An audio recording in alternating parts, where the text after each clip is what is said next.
Nuevamente, mis hermanos amados, buenos días, el Señor les bendiga, hermanos, grandemente. Hermanos, como lo leyó nuestro hermano Giancarlos hace un momento, vamos a estar exponiendo la porción de Primera de Timoteo, capítulo 3, versículo 1. Aunque nuestro hermano leyó hasta el versículo 7, nosotros hoy continuaremos en la exposición del versículo 1. Esta sería la tercera exposición que hacemos del versículo 1. Ya hablamos de la naturaleza del llamado, de la confirmación de este llamado a través de una expresión interna y externa. Y hoy hablaremos de lo que el texto en sí mismo está diciendo, y es la santa aspiración. Primera de Timoteo, capítulo 3, versículo 1, dice así la bendita palabra del Señor. Dice así: palabra fiel. Si alguno anhela obispado, buena obra desea.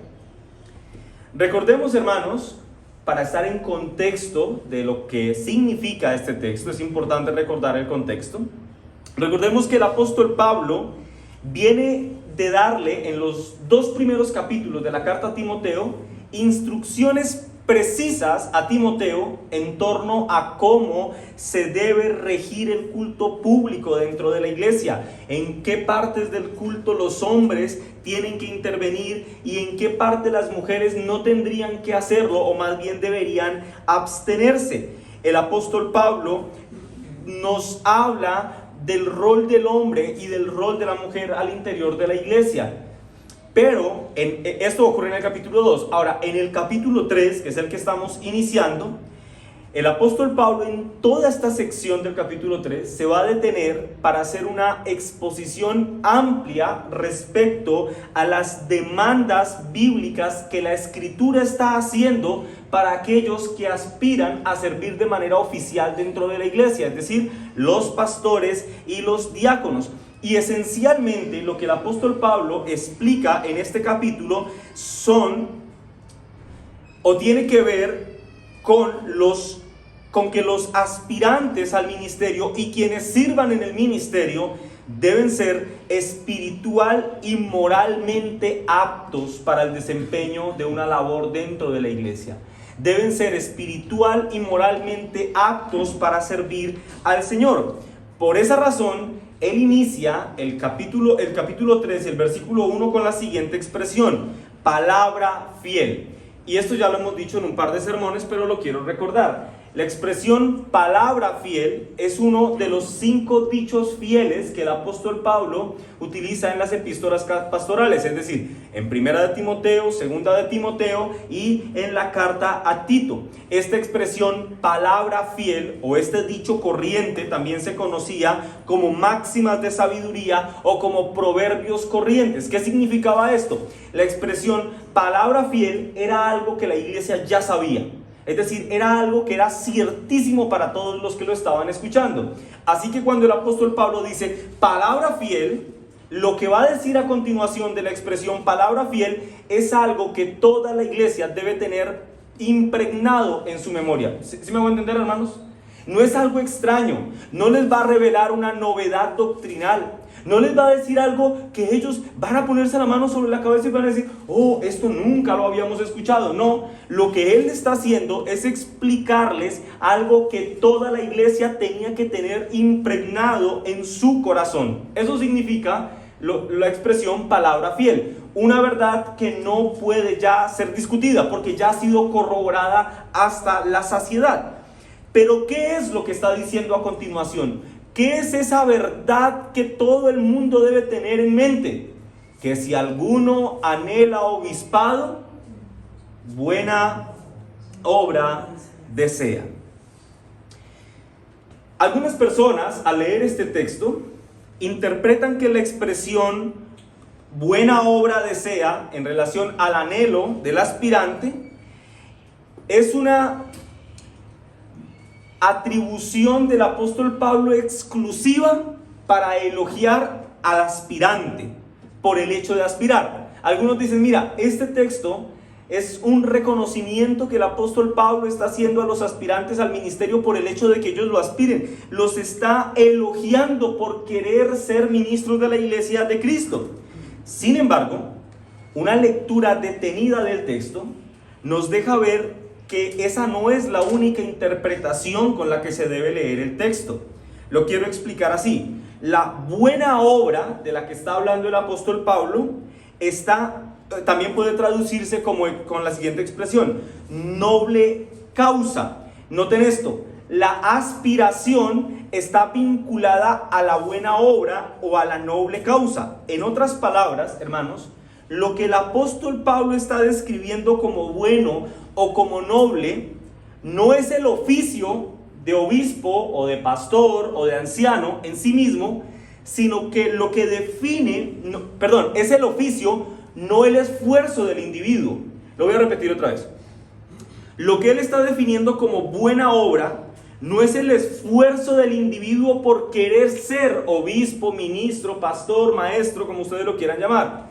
Lo que Pablo está exaltando es la labor misma. El obispado, el pastorado es una buena obra, eso es lo que está diciendo.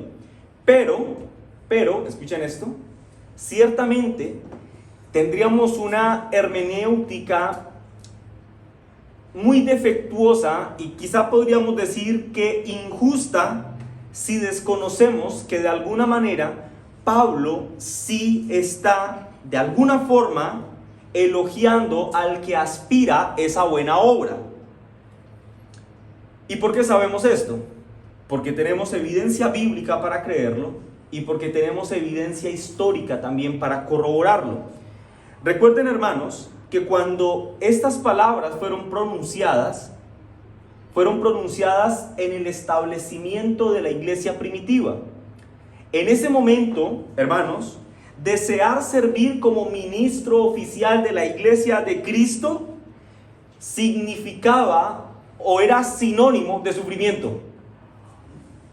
Así que naturalmente podemos intuir que el apóstol Pablo ciertamente sí está tratando de animar y de decirle a los que aspiran a servirle al Señor en el ministerio como oficiales: mira, lo que aspiras es bueno. ¿Por qué? Porque la aspiración es santa. Porque el oficio es santo, y el hecho de que aspires un oficio santo, esto es algo que debe exaltarse, porque esto traerá sufrimiento, esto traerá un montón de situaciones difíciles, pero te animo a que alimentes esa santa aspiración. El comentarista William Hendrickson dice: verdaderamente en aquel tiempo y en medio de tales circunstancias, no estaba fuera de lugar las palabras de incentivo para aquel que anhelara el obispado. El elogio está implícito, pues el hombre en su disposición de servir al Señor en tan alto cargo muestra adoración y reverencia.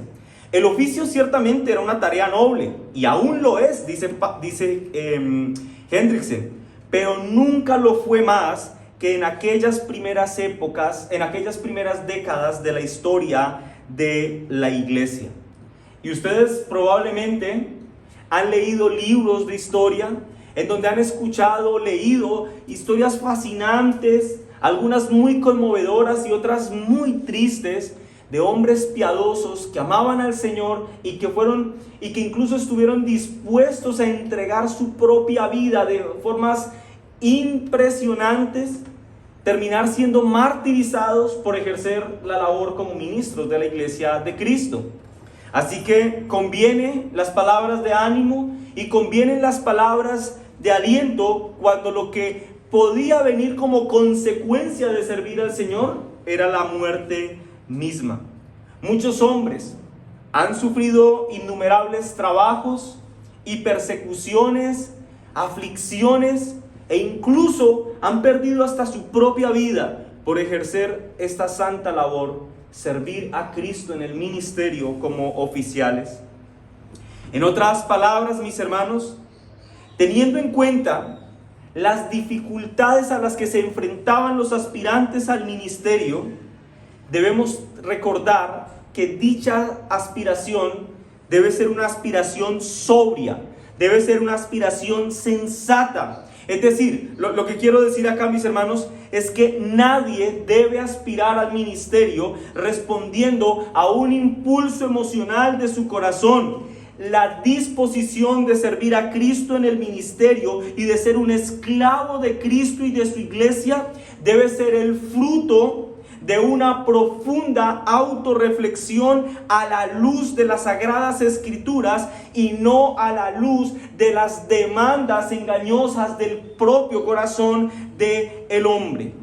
La santa aspiración debe ser restringida por el carácter doctrinal que se revela en las Sagradas Escrituras y no por la inclinación de un hombre que con buenas pretensiones, buenas intenciones, está tratando de hacer lo mejor que puede. ¿Me puedes traer el computador, por favor?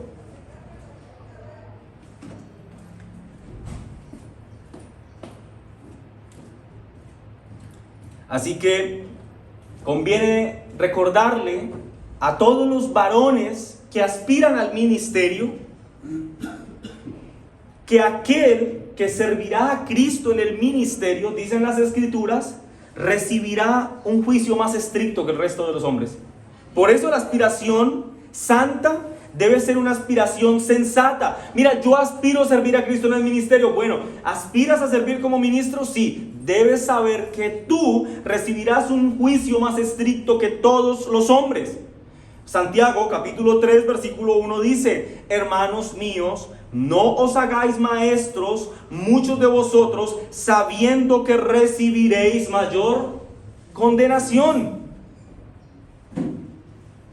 Las Escrituras también dicen que el varón que anhela servir al Señor como ministro de su iglesia debe saber que él, ese individuo, ese oficial, tendrá una responsabilidad delante de Dios por cada miembro de la congregación en la que se le ha puesto como ministro.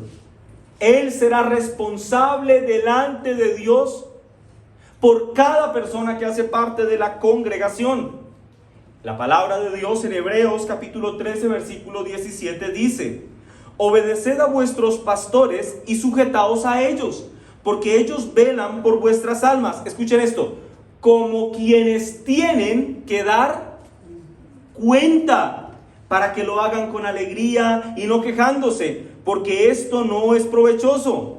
Hermanos, los pastores deben dar cuentas por los miembros de la iglesia. De allí que en alguna oportunidad alguien decía: por eso la iglesia necesaria, esta es una de las razones fundamentales por las que la iglesia debe tener una membresía formalmente establecida, para establecer el límite legal de la responsabilidad que el pastor tiene delante de Dios en relación a las ovejas. Debe establecerse un límite de cuál es la responsabilidad del pastor. Escuchen respecto a esta responsabilidad lo que comenta el pastor Jeffrey Johnson. Dice lo siguiente: el ministro será responsable por cualquier papel que su negligencia pecaminosa, su falta de enseñanza sólida o su mal ejemplo haya tenido en la vida de las personas a las que ha ministrado. Es extremadamente aleccionador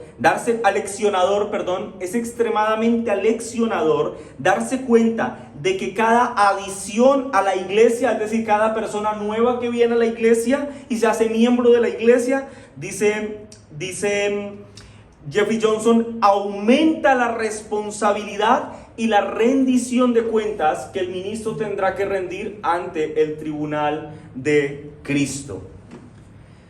Lo que quiero resaltar con todo esto, mis hermanos, es que la aspiración al ministerio, como lo dije hace un momento, no puede tener origen en el corazón ni en las emociones del hombre, sino que tiene esta santa aspiración que tener su punto de origen en las Sagradas Escrituras y no en la intermitencia emocional que caracteriza el corazón humano. Hermanos, servir en la iglesia de Cristo como ministro es una cosa buena, y lo sabemos porque la Escritura dice que es un buen anhelo, que es una buena obra. Si es una buena obra servir al Señor como ministro dentro de la iglesia, quiere decir que este servicio debe ser digno de nuestro respeto. Aquel que tiene la noble labor de predicar la palabra de Cristo con una mayor intensidad y profundidad para beneficio de las almas que le escuchan, debe ser tenido en dignidad en medio del pueblo de Dios. Así que no conviene, hermanos, que nunca nadie dentro de la iglesia y aún ni siquiera fuera de la iglesia menosprecie a los verdaderos servidores de Cristo. Y quiero hacer una aclaración. Lamentable. Muchos que hoy ostentan un título de ministros al interior de la iglesia de Cristo son obreros fraudulentos. Y esto lo hemos estudiado en los 2 sermones anteriores. No son verdaderos ministros de Cristo. Se han autoproclamado, se han impuesto, se han establecido por su propia determinación, o como quiera que sea, pero no han sido llamados por Cristo. Así que hago la aclaración, hermanos, porque muchas veces nosotros hemos tenido que levantar nuestra voz contra estos falsos ministros y decir, mira, lo que este individuo enseña es una herejía, lo cual lo convierte a él en un hereje porque la ha enseñado desde hace mucho tiempo y nunca se ha arrepentido de ella. Uno puede cometer un error en su enseñanza, pero debe corregirlo en tanto sea posible. Con esto quiero aclarar que cuando digo que los ministros deben ser tenidos en alta estima, me refiero a los ministros verdaderos de la iglesia de Cristo, no a aquellos que se autoproclaman y autodenominan como ministros de la iglesia de Cristo. El que aspira al ministerio, hermanos, no solo tiene una leve inclinación en su corazón por estudiar y por escudriñar las Escrituras. Aquel que anhela el ministerio, bíblicamente hablando, está deseoso de dar todo su tiempo y todas sus energías, aún de sacrificar su propio descanso físico y su seguridad personal por el hecho de poder ejercer la noble tarea de apacentar a la iglesia de Cristo, aquella iglesia que Cristo ganó a precio de sangre. Ese es el anhelo del corazón del que anhela santamente el ministerio. Desea nutrir a la iglesia de Cristo con la predicación de la palabra de Dios. Desea que el rebaño de Cristo se nutra de la palabra de Cristo. No desea reconocimiento, no desea atención, no desea gloria para sí mismo. El ministro desea que Dios sea glorificado a través de una exposición clara de sus palabras. Comenta Matthew Henry, haciendo un muy buen resumen de esta introducción. Dice Matthew Henry: si un hombre desea el oficio pastoral y por amor a Cristo y los hombres está dispuesto a negarse a sí mismo y a pasar privaciones para dedicarse a este servicio, debería tratar de dedicarse a la buena obra, y su deseo debe ser aprobado siempre y cuando esté preparado para el oficio. En otras palabras, mis hermanos, la aspiración al ministerio siempre debe ser santa. Ahora, escuchen esto: si decimos que la aspiración al ministerio debe ser santa, entonces podemos decir por este mismo texto y por la evidencia que nosotros tenemos de nuestras propias experiencias, que algunos, escuchen, pueden llegar a ejercer el ministerio basados en una aspiración carnal. Escuchen, el deber ser de la aspiración es un deber ser santo. ¿Pero se puede llegar de forma ilícita? Sí. ¿Se puede ser ministro de la iglesia de Cristo bajo pretensiones o ambiciones carnales? Ciertamente. ¿Cuáles son esas ambiciones carnales que persiguen algunos? El lucro, el reconocimiento, el estatus social que le da el hecho de ser llamado pastor, o incluso el hecho de que ahora va a poder ejercer autoridad sobre otras personas. El poder que se deriva del ministerio, eso es lo que quieren. Ese tipo de inclinaciones en el corazón hacen que la aspiración ya no sea santa, mis hermanos, sino que sea una aspiración profana, que es lo contrario a la santidad de Dios. Cuando nosotros hablamos, mis hermanos, de un deseo santo de servir a Dios en el ministerio, nos encontramos con al menos 3 cosas que deben conformar este santo deseo. La primera cosa, mis hermanos, que debe predominar en el corazón de alguien que aspire santamente al ministerio es el amor a Cristo. Si usted trajo en qué tomar nota, tome nota de las 3. Permítame yo, mientras tanto, procuro ingresar desde mi computador. Disculpen, hermanos.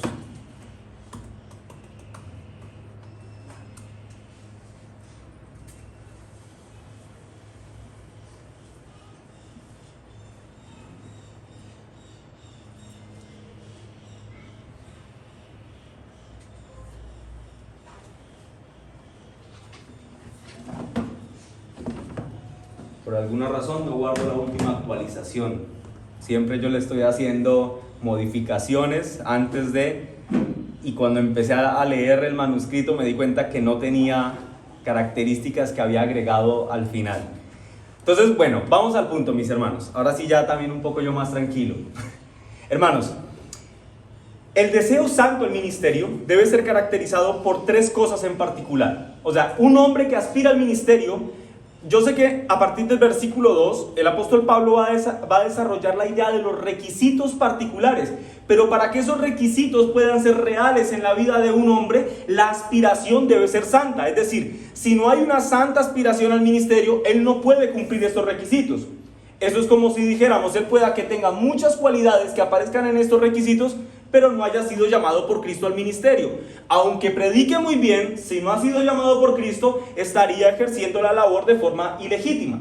Así que antes de empezar a considerar cada uno de estos requisitos, es importante considerar tres aspectos que determinan si la aspiración del hombre es santa. Requisito número 1, ese hombre debe amar a Cristo. Debe amar a Cristo con todo su corazón. Hermanos, si nosotros tuviéramos que definir lo que significa ser un pastor, lo que significa ser un obispo de la iglesia de Cristo, tendríamos que decir que el pastor es un servidor de Cristo. Y escúchenme en esto, yo sé que ustedes pensarán, pero nos dice que el requisito es el amor, ¿por qué nos va a hablar del servicio? Escuchen lo que dice la palabra del Señor. Hechos 20, 17 al 19. Vamos a leer varios textos.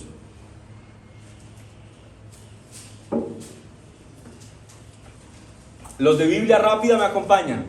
Los demás toman nota o me escuchan. Dice Hechos 20, 17 al 19. Enviando pues desde Mileto a Éfeso, hizo llamar a los ancianos de la iglesia. Cuando vinieron a él, les dijo: vosotros sabéis cómo me he portado entre vosotros todo el tiempo, desde el primer día que entré en Asia. Versículo 19. ¿Qué fue lo que hizo desde el primer día que entró en Asia? Sirviendo al Señor con toda humildad y muchas lágrimas y pruebas que me han venido por las acechanzas de los judíos. En este texto que acabamos de leer, el apóstol Pablo está contando o está hablando de su ministerio de 3 años y medio al interior de la iglesia de Éfeso, para referirse a esos 3 años y medio en los que él fue pastor dentro de la iglesia de Éfeso. Se refiere como que él fue un servidor del Señor durante todo ese tiempo. Así que la labor del pastor en primera instancia, mis hermanos, es ser un servidor de Cristo. Tengan esto en mente, pero recuerden, el requisito es el amor. Pero estamos definiendo que el pastor es un servidor de Cristo. Ahora, con esto en mente, de que el pastor es un servidor de Cristo, vayamos a Lucas 5, versículo 3 en adelante. Lucas 5, versículo 3 en adelante. Y aquí veremos el glorioso llamamiento de Pedro al ministerio. Dice así la palabra del Señor. Y entrando en una de aquellas barcas, la cual era de Simón, que más adelante sería Pedro, le rogó que se apartase de la tierra un poco, y sentándose enseñaba desde la barca a la multitud. Cuando terminó de hablar, dijo a Simón: boga mar adentro y echa vuestras redes para pescar. Es decir, bogar significa ir hacia el mar, o sea, remar hacia el mar, y echa vuestras redes para pescar. Respondiendo Simón le dijo: maestro, toda la noche hemos estado trabajando y nada hemos pescado. Ahora escuchen esta expresión: mas en tu palabra echaré la red. Aquí se denota la confianza que Pedro estaba teniendo en las palabras de Jesús. Versículo 6. Y habiéndolo hecho, encerraron gran cantidad de peces y la red se rompía. Entonces hicieron señas a los compañeros que estaban en la otra barca para que viniesen a ayudarles. Y vinieron y llenaron ambas barcas de tal manera que se hundían. Viendo esto, Simón Pedro cayó de rodillas ante Jesús diciendo: apártate de mí. Y escuchen cómo se refiere a él: Señor, que en griego es Kyrios. Apártate de mí, Señor, porque soy hombre pecador. Porque por la pesca que había hecho, el temor se había apoderado de él y de todos los que estaban con él. Asimismo, Jacobo y Juan, hijos de Zebedeo, que eran compañeros de Simón. Pero Jesús dijo a Simón, que es Pedro, recuerden: no temas. Y escuchen cómo lo llama el ministerio: desde ahora serás pescador de hombres. Versículo 11. Y cuando trajeron a tierra las barcas, dejándolo todo, le siguieron. Hay muchos detalles en esta narrativa respecto al llamamiento de Pedro, pero quiero que nos concentremos en lo que dice el versículo 11. Y cuando trajeron a tierra las barcas, dejándolo todo, le siguieron. Lo primero que hizo Pedro, después de que el Señor le llamó al ministerio, ¿qué fue? ¿Comprar el último comentario de Matthew Henry para aprender a hacer una exposición doctrinal sólida? No. Lo primero que hizo Pedro fue dejarlo todo por amor a Cristo. Seguirle a Él para servirle a Cristo que le salvó. En otras palabras, mis hermanos, el ministerio de Pedro como pastor de la iglesia de Cristo o como apóstol de la iglesia de Cristo estaba íntimamente ligado al compromiso que Pedro estaba generando con la persona de Cristo y con su determinación a seguirlo. Por lo tanto, podemos afirmar que el deseo santo por el ministerio debe caracterizarse por el amor y por el compromiso con la persona de Cristo, mis hermanos. El deseo de servir a Cristo debe tener como punto de partida nuestro amor hacia Él, y la consecuencia de ese amor debe ser nuestra santa disposición a servirle a Él con nuestra vida entera. Si lo que impulsa el corazón de un hombre a servirle a Cristo dentro del ministerio no es el amor que él tiene por Cristo, entonces cuando vengan las dificultades, ese hombre será como un hombre de chocolate que tiene que salir a la calle a mitad del día cuando el sol es fuerte. Pronto se va a derretir, se verá abrumado y se verá sobrepasado por las muchas dificultades que se derivan de servir a Cristo. El amor a Cristo, mis hermanos, en primera instancia debe ser lo que inclina el corazón de un hombre a servirle, pues ese amor se convertirá en la fuente de agua fresca de la cual podrá beber el ministro cuando tenga sed y refrescarse, cuando venga el descrédito, cuando venga la poca estima, cuando venga la murmuración o cuando venga la soledad. Él podrá refrescarse de este amor hacia Cristo para servirle. Así que el que aspira al ministerio, si lo hace santamente, en primera instancia debe amar a Cristo. Pero hay otra característica fundamental que debe acompañar este anhelo santo, y es el amor por los inconversos, es decir, por los incrédulos.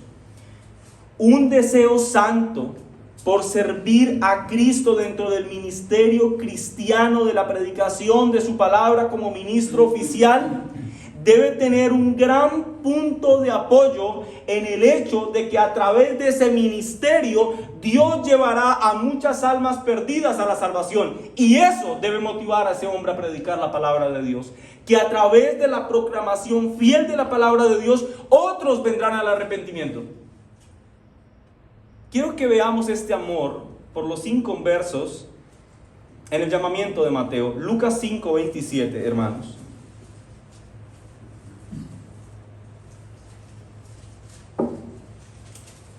Escuchen, esto es maravilloso, esta narrativa. Lucas 5:27 dice: ¿estamos todos allí, mis hermanos? Amén, muy bien. Después de estas cosas salió y vio a un publicano llamado Leví sentado a la banca de los tributos públicos, y le dijo, ¿qué le dice el Señor? Sígueme. Y nuevamente Leví, miren esta vinculación con la persona de Cristo, dejándolo todo se levantó y le siguió. Este Leví es Mateo, ¿no? Continúa Continúa el versículo 29 diciendo: y Leví hizo un gran banquete en su casa. Escuchen, el Señor lo llama al ministerio. Él deja todo por seguir a Jesús, pero inmediatamente después de que empieza a servir a Cristo y a seguirle, Él hace una gran invitación, un gran banquete en su casa. Y dice el versículo 29, y había mucha compañía de ¿qué? Publicanos y de otros que estaban a la mesa con ellos. Y los escribas y fariseos murmuraban contra los discípulos diciendo: ¿por qué coméis y bebéis con publicanos y pecadores? Respondiendo Jesús les dijo: los que están sanos no tienen necesidad de médico, sino los enfermos. No he venido a llamar a justos, sino a pecadores al arrepentimiento. Lo primero que hizo Mateo después de seguir a Cristo, aceptando el llamado de Cristo al ministerio, fue recibir en su casa a algunos de sus antiguos compañeros de andanzas para presentarles a aquel hombre que había cambiado su vida. El llamamiento, mis hermanos, de Mateo es maravilloso, pues nos ilustra de manera clara que un auténtico llamado al ministerio tiene como resultado un amor inmediato por los pecadores y un profundísimo deseo de que ellos, así como yo, vengan a conocer a aquel que es el médico de las almas por excelencia. De que vengan y rindan sus vidas a aquel Dios que es generoso, bueno, gentil y amoroso, a Cristo. Un auténtico llamado se caracteriza por un profundo deseo de informarles a hombres y mujeres que hay una forma de reconciliarse con el Dios Padre, y esto es a través del Dios Hijo. ¿Saben, hermanos, lo que se esconde debajo del manto oficial de un ministro? ¿Saben lo que hay debajo de una investidura oficial de ministro? Porque las personas pueden decir: oh, el pastor. ¿Saben lo que hay debajo de ese cargo? Lo que hay debajo de ese cargo no es más que un mendigo. Hermanos, el pastor es eso, un mendigo. Un mendigo que desea pasar el resto de su vida diciéndole a otros mendigos en dónde pueden encontrar pan para saciar sus almas. Ese mendigo enfocará todos sus esfuerzos para llevar a otros mendigos a comer del pan de vida del cual él un día ya comió. El pastor Jeffrey Johnson dice: por debajo de todos sus títulos de formación, un hombre al que Cristo llama al ministerio es un hombre que tiene su propia historia de gracia que contar. Es un hombre que no puede superar la salvación. Es decir, está anonadado, está sorprendido. No puede creer que Dios haya tenido tanta gracia con él como para salvarlo de la miseria en la que se encontraba. Y no lo puede creer al punto que quiere contárselo a todo el mundo. Mira, Él me salvó. Mira lo que hizo Dios por mí. Él me rescató, y si pudo conmigo, seguro que va a poder contigo. Esto sirve también para mencionar que un amor por los inconversos supone la salvación del que ama. ¿Sí me voy a entender? En otras palabras, no se puede amar genuinamente al incrédulo si también se es un incrédulo. Es por causa de que Cristo nos ama que nosotros podemos amarle a Él. Y si nosotros le amamos a Él, entonces nosotros podemos amar a los inconversos. Pero si nosotros no amamos a Cristo, es decir, si no hemos nacido de nuevo, pues no podemos tener un amor genuino por aquellos que aborrecen a Cristo. Nosotros también seríamos unos aborrecedores del Señor. Un hombre inconverso puede estar en el ministerio, mis hermanos. Eso es una realidad. Pero las acciones de un hombre que predica el Evangelio sin Cristo en su corazón siempre se caracterizarán por la artificialidad. Sus enseñanzas y sus predicaciones serán expresiones secas y frívolas a las que les inyectará un grandísimo esfuerzo humano por llenarlas de excitación a fin de motivar a su audiencia. Escuchen esto, hermanos. Cuando el poder del Evangelio no es una realidad en aquel que lo está proclamando, es muy poco probable que parezca una realidad en aquellos que lo están oyendo. Por eso, como dice Sam Renningham, hablando de las cabezas federales del pacto, como va el rey, así va el pueblo. Escuchen cómo Spurgeon, hablando a sus estudiantes en relación a que el ministro debe ser un creyente primero que todo, dice lo siguiente. Escuchen las palabras de Spurgeon, que son muy fuertes. Dice: qué horrible sería para un hombre predicar y hablar del Evangelio y sin embargo ser un inconverso. Cada hombre aquí susurra a su propia alma: qué cosa tan terrible sería para mí si ignoro el poder de la verdad que me estoy preparando para proclamar. El ministerio inconverso implica las relaciones más antinaturales posibles.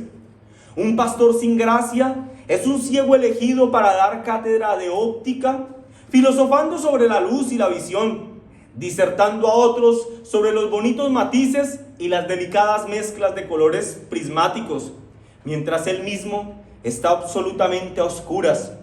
Es un mudo elevándola a la cátedra de música, o un sordo que habla con fluidez de sinfonías y armonías. Es un topo que profesa la educación de las águilas, una lapa elegida para presidir a los ángeles. Es una posición espantosa para un hombre, ya que ha emprendido un trabajo para el que no está total, absoluta y completamente cualificado, pero del que no se librará de las responsabilidades porque las ha adquirido voluntariamente. Así que un llamamiento santo se caracteriza por el amor a Cristo, por el amor a los inconversos, pero amar a los inconversos supone que Él no lo sea, es decir, que Él ya haya puesto su confianza en Cristo. Y en tercer lugar, mis hermanos, la aspiración santa al ministerio se caracteriza por un amor genuino a las ovejas de Cristo. Ese individuo debe amar a Cristo. Ese individuo debe amar a los que odian a Cristo, a los inconversos. Pero ese individuo naturalmente tiene que estar profundamente enamorado, derretido de amor por la iglesia de Cristo. Quiero que me acompañen a Juan capítulo 21, versículo 15 al 19.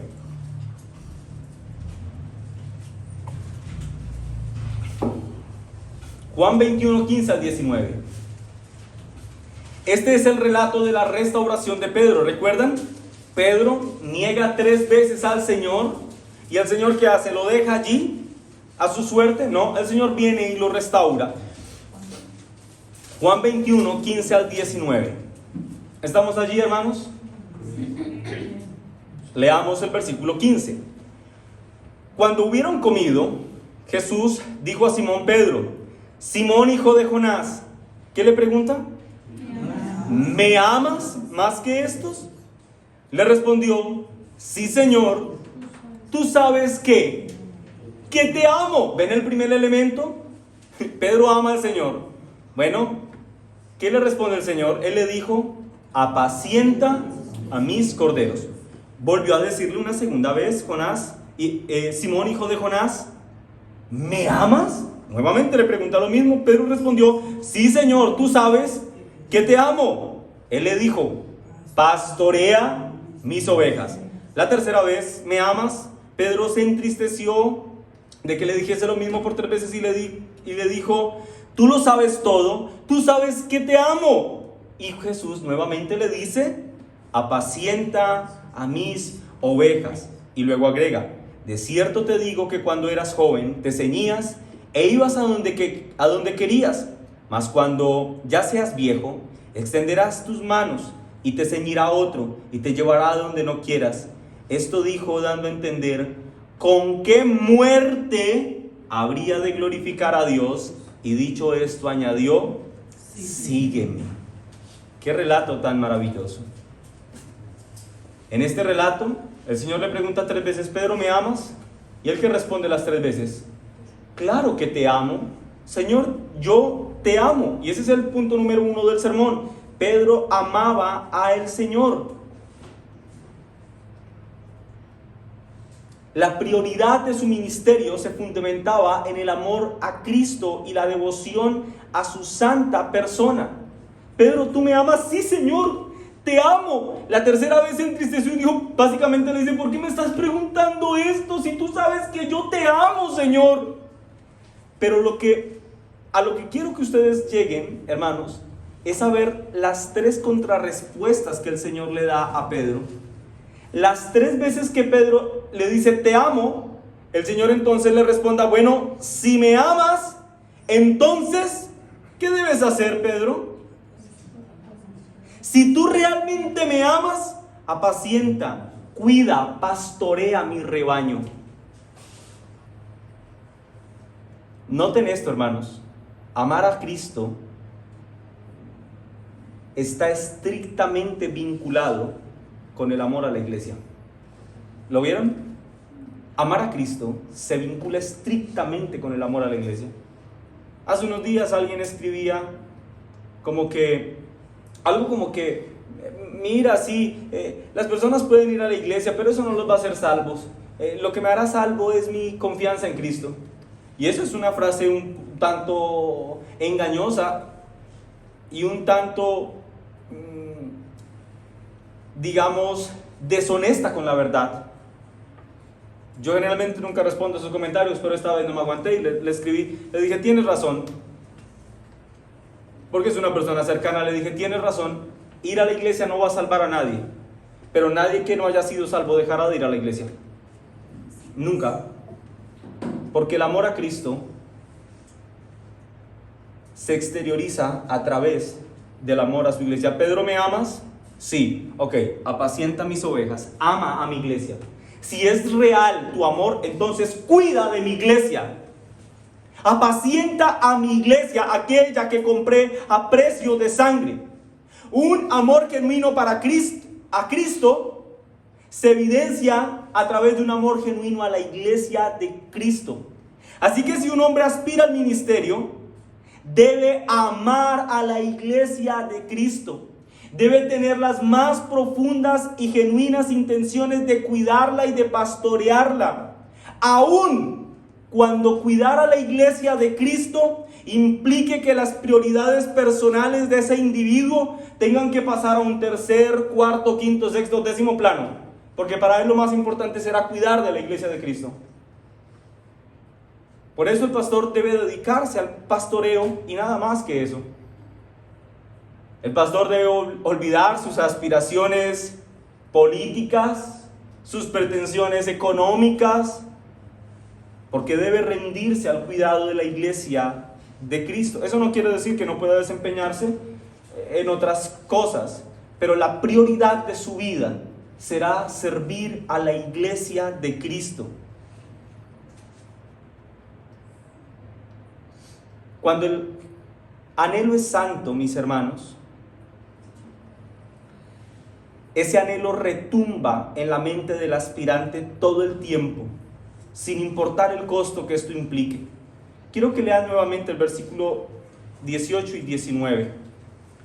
De cierto te digo, le dice el Señor a Pedro, cuando eras más joven, tú te ceñías e ibas a donde querías, mas cuando ya seas viejo, extenderás tu mano, vas a depender de otro. Dice, y te ceñirá otro, y te enseñará y te llevará a donde no quieras. Y luego le explica, esto dijo dando a entender con qué muerte había de glorificar a Dios, y dicho esto añadió, sígueme. En otras palabras, una vez el Señor le dice a Pedro, ama a mi iglesia si es que verdaderamente me amas. Aquí lo que hace es explicarle que si él determina seguir a Cristo por el camino del pastoreo, sus ovejas entonces, para pastorear a sus ovejas, entonces el precio que él tendrá que pagar por seguir a Cristo a través de este camino es un precio muy alto. El precio que Pedro tendría que pagar sería su propia vida. Pedro moriría a causa de la predicación del Evangelio. Y Pedro lo sabía, fue advertido muchos años antes de que esto pasara. Y aún así Pedro, como amaba a Cristo y amaba a su iglesia, no se echó para atrás. Él lo hizo. Pedro fue advertido por Cristo mismo de que moriría por la predicación de la palabra de Dios. Pero Pedro amaba a Cristo y a su iglesia. Así que no importó el costo personal y aún así cumplió su deber como ministro de la iglesia de Cristo. El verdadero ministro, mis hermanos, cuidará de la iglesia de Cristo siempre que tenga oportunidad de hacerlo. Nuevamente cito al pastor Jeffrey Johnson. Dice Johnson, tengan cuidado con el hombre que solo toma oportunidad en el ministerio cuando se le pone en el centro de atención o que se atraiga la atención hacia sí mismo. Por ejemplo, lo que está diciendo Jeffrey Johnson, tengan cuidado con aquellos que solo quieren servir al Señor cuando se les ofrece la oportunidad de predicar.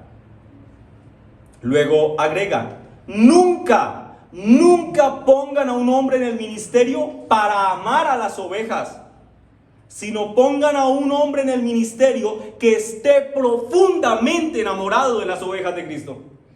Pero nunca pongan a un hombre para que lo haga, sino que esté enamorado de la iglesia de Cristo.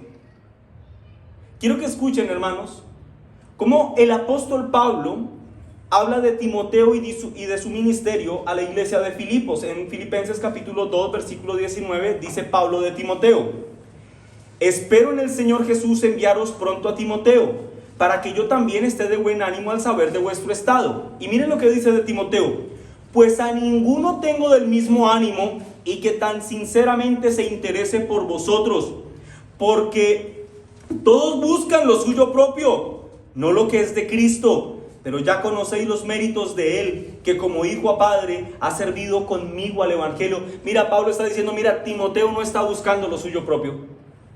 Aquel que aspiro a enviar a ustedes, este pastor, es un hombre maravilloso, que busca la gloria de Cristo, que ama a la iglesia de Cristo, que ama a los perdidos y que no está buscando nada para sí mismo, ningún reconocimiento.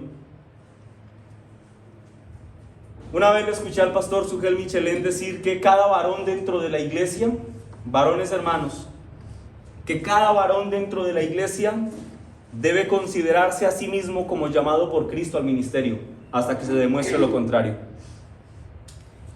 Entiendo que el mensaje del pastor Sugel Michelén es motivar a todos los varones a servir al Señor. Y yo quiero motivarlos, hermanos, a que se consideren ustedes llamados al ministerio, hasta que se considere lo contrario en sus vidas, hasta que Cristo mismo demuestre lo contrario. Si entre nosotros hay un varón que sienta en lo más profundo de su corazón este deseo, quiero que sepas, hermano, que este deseo es legítimo. Si tu corazón arde con este anhelo, recuérdate eso que te voy a decir. Este es el punto de partida. Enfoca tus energías en amar a las ovejas de Cristo. No pierdas tiempo tratando de responder hoy la pregunta de ¿será que soy o no llamado para ser ministro? Enfócate en amar a la iglesia de Cristo. Ya con el pasar del tiempo,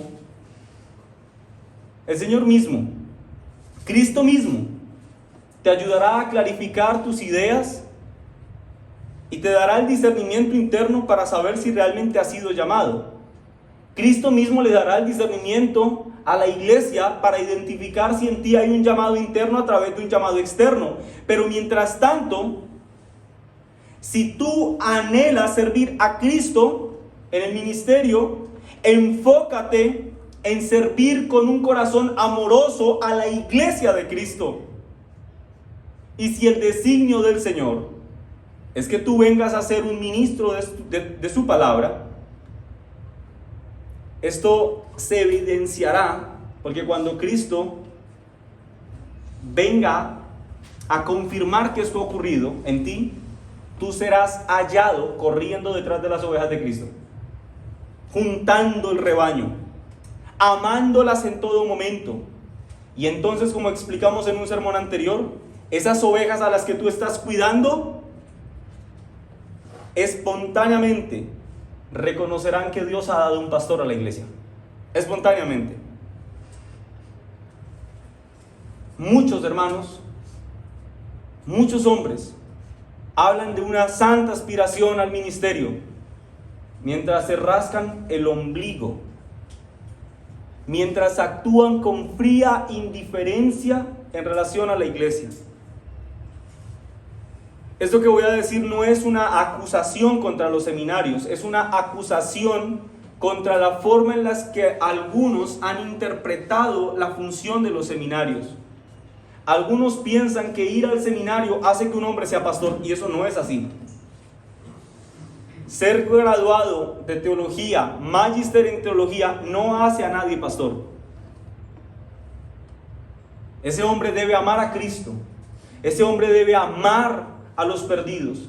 Y ese hombre debe amar a la iglesia de Cristo. Si cumple todas esas características, entonces ya está preparado para todo lo que viene a partir del versículo 2. Tiene que ahora cumplir los requisitos que a partir del versículo 2 se citan. Tiene que ser inescrutable. Tiene que ser...